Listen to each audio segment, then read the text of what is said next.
जीवनाची सुरुवात कळीपासून होते. आपल्या जीवनाची सुरुवात प्रेमापासून होते. प्रेमाची सुरुवात आपल्यापासून होते आणि आपल्या कामाची सुरुवात श्री गणेशापासून होते.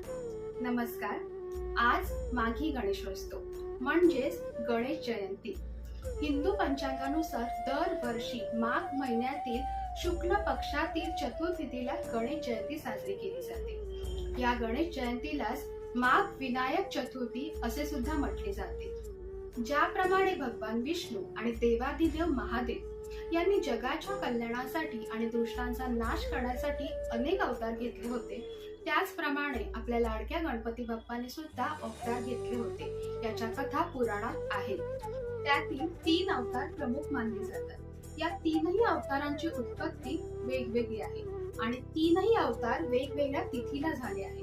त्यातील पहिला वैशाख पौर्णिमेचा म्हणजेच वृष्टीपती विनायक जयंतीचा दिवस, दुसरा भाद्रपद शुक्ल चतुर्थीचा म्हणजेच पार्थिव मूर्तीचे पूजन करण्याचा दिवस आणि तिसरा म्हणजेच माघी गणेश जयंतीचा दिवस.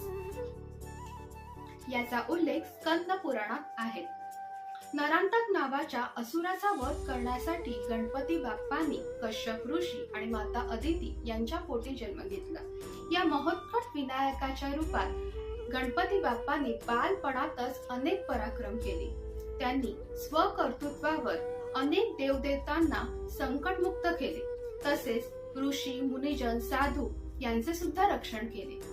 म्हणूनच गणपती बाप्पाच्या या अवताराची पूजा करण्यासाठी माघी गणेशोत्सव साजरा केला जातो. असे म्हणतात की माघी गणेश जयंतीच्या दिवशी गणेश तत्वाच्या लहरी सर्वप्रथम पृथ्वीवर आल्या. म्हणूनच या दिवशी गणेश तत्वाच्या लहरी सहस्रपटीने अधिक पृथ्वीवर असतात. अशा माघी गणेशोत्सवाच्या आपणा सर्वांना खूप खूप शुभेच्छा. आपल्या सर्वांच्याच आयुष्यात सुख समृद्धी नांदू दे आणि आपल्या सर्वांच्याच इच्छा आकांक्षा पूर्ण होत हीच बाप्पाचरणी प्रार्थना. गणपती बाप्पा मोरया, मंगल मूर्ती मोरया, श्री स्वामी समर्थ.